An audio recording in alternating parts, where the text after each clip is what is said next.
Lost books of the Bible as it is translated correctly. 53, Chapter 5. Lost books of the Bible. Although we have 66 books in our Bible, there are many others that are missing, some of which are mentioned in the existing scriptures, but no one seems to know what happened to them or why they were not included as part of the Bible. Many of these lost books are reported to be the words of God to some of his faithful prophets and patriarchs, so we must conclude that they are of great worth and would qualify to be considered scripture. It can also be concluded that there are many other missing books, also inspired, not mentioned in the Bible. It is obvious that wars, migrations, poor materials, persecution, and other pitfalls could have taken a great toll on many sacred and important texts of God's revelations to man. As explained by one scholar, the Jews having been at some times careless and negligent, and at other times profane, they suffered some of the sacred books to be lost through their carelessness, and have burnt and destroyed others. St. Chrysostom, as quoted in Simon's critical history of the New Testament, the perils of book burning have not been confined to the dark ages of Christianity, but have apparently taken their toll since the beginning of mankind. Below are listed some of the books and references showing that they could or should have been included in the Bible. 54. The prophecy of Enoch.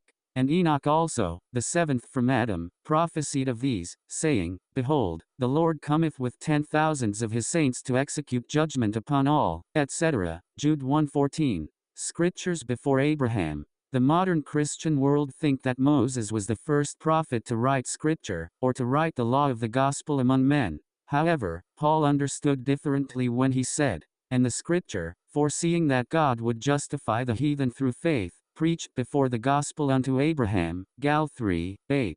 From this it is evident that someone wrote scripture before Abraham's time. When Abraham read them and believed that gospel, he was convinced that God would justify the heathen through faith. Samuel's own book. Then Samuel told the people the manner of the kingdom, and wrote it in a book, and laid it up before the Lord. Sam 10:25.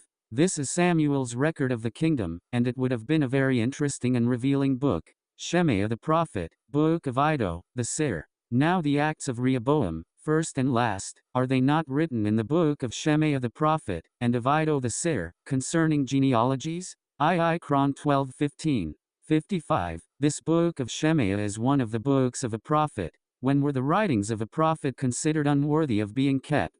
Is not every revelation through one prophet just as important as another prophet? This book undoubtedly contained many important things pertaining to genealogy, a subject so confusing and troublesome to the Protestant ministers today. The book of Nathan, the prophecy of Ahijah, the visions of Iddo, the seer. Now the rest of the acts of Solomon, first and last, are they not written in the book of Nathan the prophet, and in the prophecy of Ahijah the Shilonite, and in the visions of Iddo the seer, against Jeroboam, the son of Nebat? Kraut 9:29. These books must show or explain many things recorded from prophecy and in visions. They were probably very important and sacred, perhaps more so than many of the other books in the Bible. Book of Samuel, the seer, book of Nathan, the prophet, book of Gad, the seer. Now the acts of David the king, first and last, behold, they are written in the book of Samuel the seer, and in the book of Nathan the prophet, and in the book of Gad the seer. Kraut 29 hours, and 29 minutes. 3,000 Proverbs of Solomon. And he spake 3,000 proverbs, and his songs were 1,005.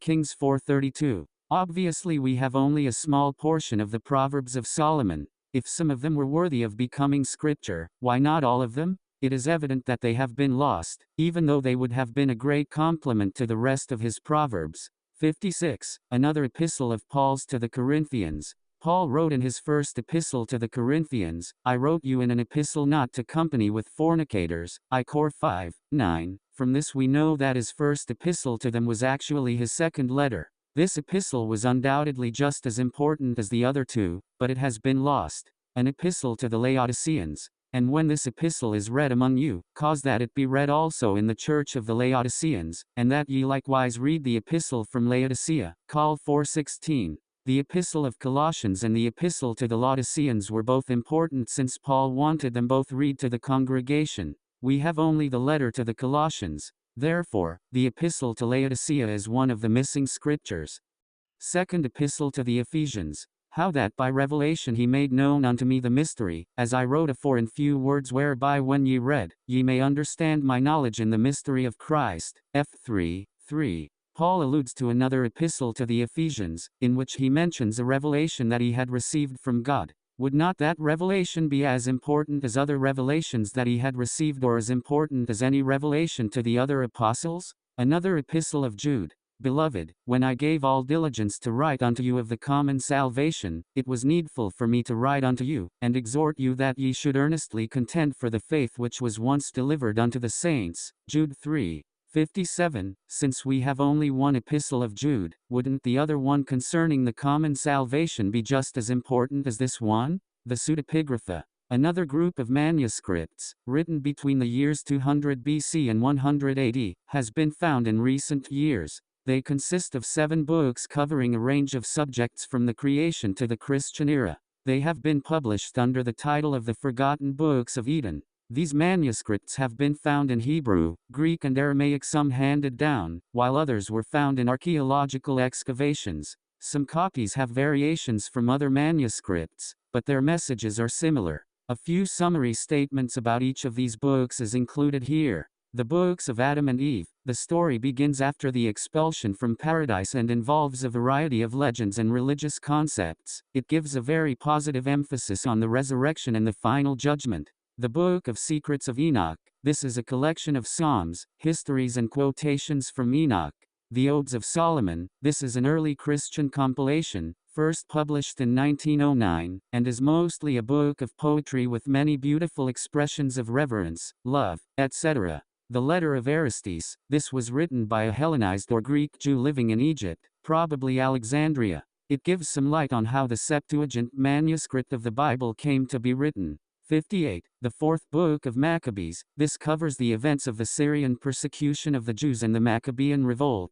It concerns the ability to deal with and conquer the passions. The Story of Ahikar. This is probably the earliest manuscript of the collection. It was first found among some Aramaic papyri dating back to the 5th century BC on the island of Elephantine in the Nile. It has a collection of both Jewish and pagan lore and gives much credence to homage to honorable earthly rulers, a tenet objectionable to the Jewish community who insist that only homage to God will bear merit. Testaments of the 12 Patriarchs. This is of much interest because it contains early Christian attempts to rewrite Jewish tracts. Some of these predate Paul, but most interesting is the fact that some versions of this have appeared in the Dead Sea Scrolls. Similar to other manuscripts, they contain much about the struggle between good and evil, good works, compassion, etc. Although these works have never been considered worthy of a place in the Bible, they do give us some insights into Jewish and early Christian thought. There are also many historical events in the life of Christ of which we have no knowledge. John said, "Many other signs truly did Jesus in the presence of his disciples, which are not written in this book." John 20:30. Those events would be of tremendous importance and worth to us now, but they are lost. John, the apostle, gives further enlightenment on the loss of many teachings and important events in the life of Christ. 59. And there are also many other things which Jesus did, the which, if they should be written every one, I suppose that even the world itself could not contain the books that should be written. John 21:25.